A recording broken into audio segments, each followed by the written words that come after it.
friends. I'm Karen, and this is the Family Food for Moms podcast. We're talking about inspiration for family cooking and dining. Today, we're going to be talking about breakfasts from around the world. I wanted to do a couple of episodes this week to help think of good ideas for breakfasts, and before we narrow it down to anything, I thought it's a good idea to expand our thinking in terms of breakfast, to hear about all the different things that they eat in different countries and kind of break out of the mold a little bit so that we can try some new things. It's amazing what different countries have for breakfast. Some places have chicken and rice or something very foreign to our breakfast culture. So I'm always looking for more ideas. Perhaps you are. If you have something you love to eat in the morning, great. But sometimes it's nice to try different things, and you may even find something new that you love for you or for your kids and your family. So today we're going to talk about all the different places. We're going on a global breakfast tour. And then on Wednesday, we're going to talk about ideas specifically for us that you can add to your breakfast meal list. So for today, let's get inspired by what people eat for breakfast in different countries. So, first country, Japan, a traditional Japanese breakfast. By the way, I researched these and I hope they're correct. If you happen to live in one of these countries and this is definitely not what you eat for breakfast there, please let me know. I'd love to hear from you. It's Karen at familyfoodformoms.com. But hopefully these are accurate. You never know with the internet. Japanese breakfasts often consist of steamed rice with a protein like salmon. And then there'll be sides like pickles and often miso soup. So it's almost like a lunch or a dinner. Sometimes it includes seaweed or tofu. It's a really nourishing morning meal. Ichiju sansai, is that how you say it? Is the foundation of a Japanese meal, and that means one soup, 3 dishes, and rice.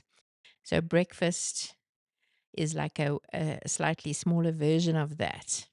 So it's not heavy or too rich. It's designed to stimulate the appetite, but not weigh you down. Sometimes it also includes a rolled omelette or natto, which is fermented soybeans. Then France, our favorite to think about. I'm not sure if I would like to eat just pastries for breakfast. So the French skip the protein heavy meal, and they often have, I think it's a tartine is the name, which is part of a French baguette sliced lengthwise, and then spread with butter and jam or fruit preserves like apricot, raspberry. Sometimes they'll have a buttery croissant or a pain au chocolat. Is that how you say it? Kind of a chocolate croissant or a chocolate pastry. And they'll always have coffee with it, café au lait. I'm not sure how to pronounce it. Sorry that I'm so bad at all the pronunciations. So that's served in a wide cup so you can dunk your meal in it. I think it's translated simply coffee with milk.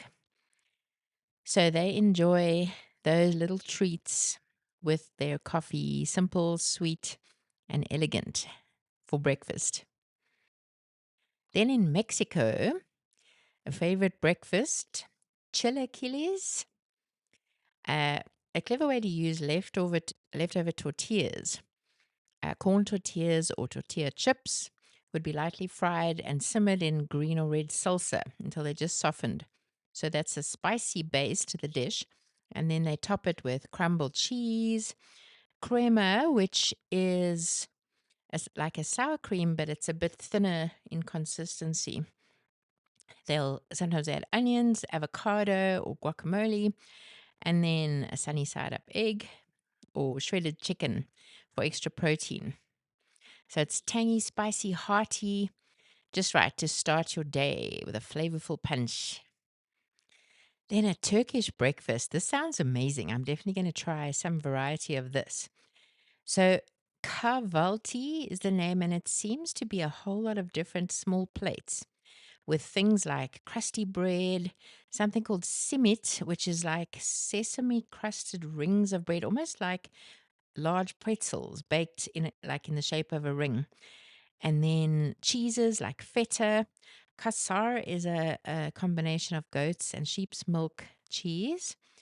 Then olives, black and green olives, sliced cucumbers and tomatoes, jams and sweet jams, tahini mixed with molasses.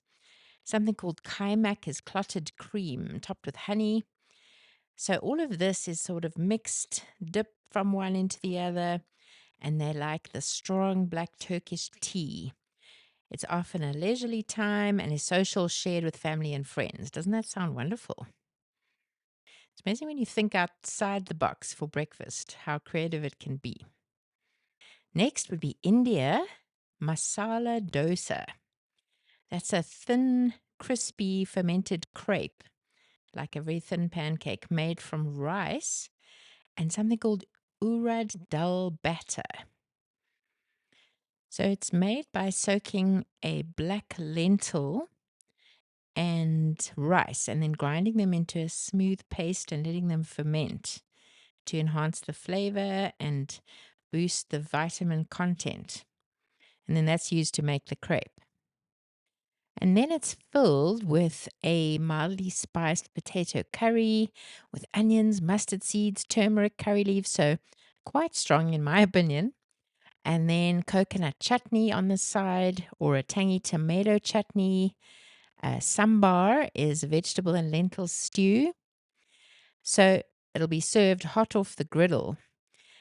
And this sounds like it has a lot of preparation. Perhaps they make it the night before and then warm it up, but it sounds really delicious. Next, Egypt.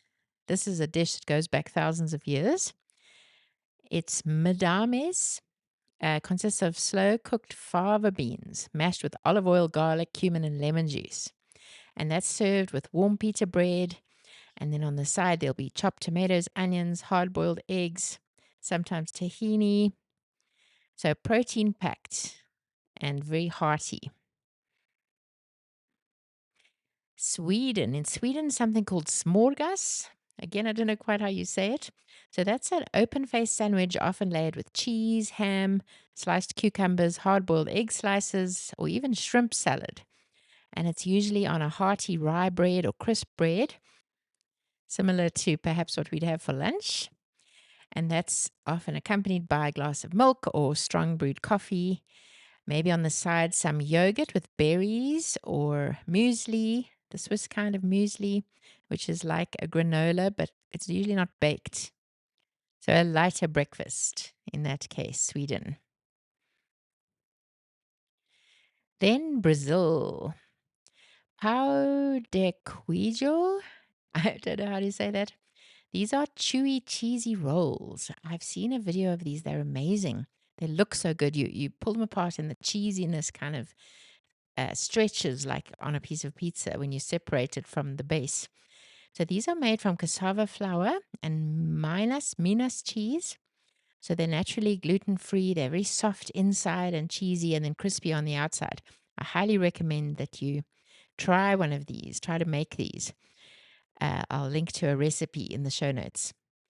So these small breads are often eaten with butter or jam and then again washed down with strong coffee served in tiny cups, traditionally sweetened. So you can get these at bakeries and street stalls, small chewy cheese rolls. Then moving to Africa, Nigeria, akara and pap. Akara are deep fried fritters made from black eyed peas and then blended with onions and chilies. So it's quite a spicy dish. They end up crispy on the outside and soft on the inside, and they're served hot with pap, which is like a creamy, smooth porridge made from fermented corn. And it's sweetened with sugar, served with milk, comfort food at its finest. Then South Korea, a traditional Korean breakfast looks very similar to lunch or dinner. It'll be centered around rice and soup, and there'll be an array of side dishes called banchan. So Elements that'll include commonly would be things like kimchi, steamed or grilled fish, stir-fried vegetables, fermented soybean paste soup, and then sometimes a rolled omelette, a savory and nutritious breakfast. In Russia, breakfast is often kasha, which is a warm porridge made from buckwheat or oats or millet. That's a traditional breakfast. It can be sweet or savory, served with butter, milk, or honey added. And then on colder days, they'll have boiled eggs with black bread, the typical Russian black bread with cheese or a sausage, and then a hot black tea with lemon. A hearty meal. So comforting on those frosty mornings in Russia. Then Morocco. A common staple in Morocco is msemen, a flaky square-shaped flatbread made from semolina flour and then pan-fried until it's golden and served with honey or jam. Sometimes they have hard-boiled eggs with round breads with olives, fresh goat's cheese, and then, of course, sweet mint tea that's served hot with the breakfast. In Vietnam, po isn't something they only have for lunch or dinner, but also for breakfast sometimes. So it's a fragrant noodle soup, and it's made with the best broth, the slow simmered beef or chicken broth, and then those flat rice noodles, herbs like cilantro and basil, Thai basil. Sometimes they'll add bean sprouts, lime juice, and chili. The most traditional version includes thinly sliced beef that cooks in the bowl as the broth simmers. So it's light but very flavorful and very nutritious. Then the legendary full English breakfast.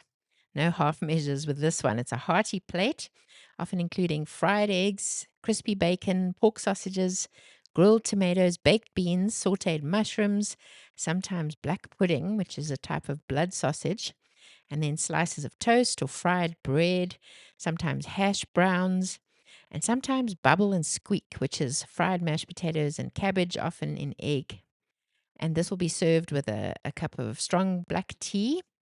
That'll be a very comforting and very filling breakfast. And then last of all, South Africa. So a breakfast sometimes found in South Africa is millipap, which is a kind of porridge made from ground white maize. And then it's similar in texture to polenta.